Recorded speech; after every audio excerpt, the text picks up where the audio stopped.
Brought to you by Palvi Agrico. आता शेतीसाठी जे काही लागणार ते घरपोच मिळणार, तेही मोबाईलच्या एका क्लिकवर। शीतल किशनचंद तेजवानी यांनी 2006-07 साली पॉवर ऑफ अटर्नी घेतली होती। पॉवर ऑफ अटर्नी याच्यासाठी घेतली होती की ही जमीन आम्ही तुम्हाला सोडून देऊ। आमची आर्थिक परिस्थिती नव्हती किंवा अशिक्षित अडाणी लोक असल्यामुळं त्यांना असं वाटलं नाही की बाबा ही जमीन आपण सोडू शकतो, त्यामुळं त्यांचे आम्ही सहकार्य घेतलं।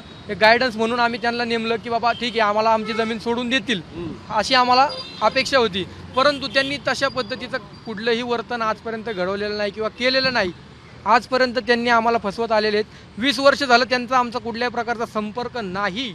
मी एक फक्त सांगतो, ती गोष्ट नसेल तर करेक्ट करा। प्रकरण काय समजून घ्या। 43 एकराचा 43 एकर 8 गुंठ्याचा 38 गुंठ्याचा प्लॉट आहे हा।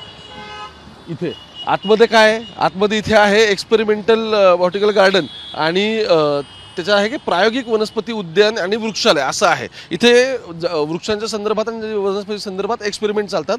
त्यांचा एरिया किती आहे? 2 एकर त्यांचा आहे। 2 एकर त्याच्या बॅक साईडला नदीपर्यंत हा संपूर्ण जागा जाते। वेगवेगळे याचे 88 माझ्या माहितीनुसार गट नंबर आहे आणि मग त्याच्यामध्ये हिस्से आहेत सगळ्यांचे। हा 1 ते 26 त्याच्यामध्ये गट आहेत। आता झालंय काय समजून घ्या। जिथे एंट्री ही जागा सरकारची आहे, ठीक आहे। इथून आतमध्ये तुम्ही गेला की त्याचे मूळ मालक जे आहेत त्यांचे यातले ते वेगवेगळे त्याचे हिस्से आहेत। झालं असं, ही जमीन सरकार ताबा तुमच्याकडे नव्हता, ताबा सरकारकडे गेला, महसूलकडे ताबा गेला। महसूलकडे ताबा गेल्यानंतर शीतलकुमार नावाची महिला आली, यांना भेटली, यांना म्हटली की तुमची महारत्नातली जी जमीन गेली आहे मी तुम्हाला सोडून देते, त्यासाठी तुम्ही पॉवर ऑफ अटर्नी मला करा। मग तुमच्या पूर्वजांनी पॉवर ऑफ अटर्नी शीतलकुमार यांना दिली। पूर्ण नाव काय त्यांचं? शीतल तेजवानी यांच्याकडे पॉवर ऑफ अटर्नी गेली आणि यांच्या पूर्वजांना काही जणांना त्या सगळ्या संदर्भात पॉवर ऑफ अटर्नी करून द्यायचे पैसे मिळाले। आता थोडीफार अमाऊंट त्यांनी दिली, सगळे पैसे काही मिळाले नाहीत। काही जणांचे चेक पण बाउन्स झाले, त्यातल्या एकाने इथे चेक पण आणला, तोही दाखवतो। आता तिथून हे सगळं 2004, 5, 6, 7, 8 जेव्हा सगळं सुरू होतं तिथून हा मुद्दा पूर्ण शमलेला होता। यामध्ये काहीच गोष्टी झालेल्या नाहीत। आत्ता ताबा मूळ मालकाचा नाही, ज्यांच्या नावावर ती जमीन गेली त्या शीतल त्यांचा पण नाही आणि महसूलचा आत्ता इथे माझ्या माहितीनुसार ताबा आहे जागेवरती, ठीक आहे। आता यामध्ये काय झालं, पॉवर ऑफ अटर्नी दिल्यानंतर त्यांनी या जागेचं खरेदी खत केलं। ते कोणासोबत केलं? पार्थ पवार यांची ती कंपनी आहे का? ॲमेडिया कंपनी। याच्यामध्ये पार्थ पवार स्वतः म्हणजे अजित पवारांचे सुपुत्र आहेत, त्यांच्यासोबत त्यांनी व्यवहार केला। पॉवर ऑफ अटर्नी यांच्याकडे होती, यांनी जागा विकली। जागेच्या सुरुवातीला थोडेफार पॉवर ऑफ अटर्नीचे पैसे दिले होते, त्यामुळे ह्या लोकांपर्यंत ती गोष्ट पोहोचलीच नाही की असं काहीतरी झालंय ते। आज जेव्हा बातम्यांमध्ये सगळं प्रकरण आलं तेव्हा हे सगळे डॉक्युमेंट निघाले। आता मला 7-12 थोडा नक्की काय समजा।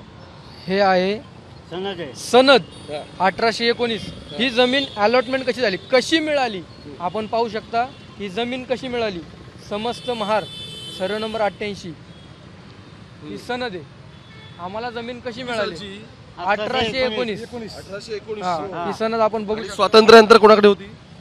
स्वातंत्र्यानंतर पण 55 पर्यंत आम्हीच लोक करत होते, कसत होते पूर्वज आमचे। तर मग 55ला 55ला ही जमीन सरकार जमा झाली। कलेक्टरनी ताबा मारून 500 रुपये दंड मारला होता की आम्ही अमाऊंट कलेक्टरनी 500 रुपये दंड मारला होता काही। आमची काय त्या परिस्थिती नव्हती, आम्ही 500 रुपये दंड भरला नाही, त्यामुळे ती जागा सरकार जमा झाली, भरला नाही, तेव्हा आमची परिस्थिती नव्हती।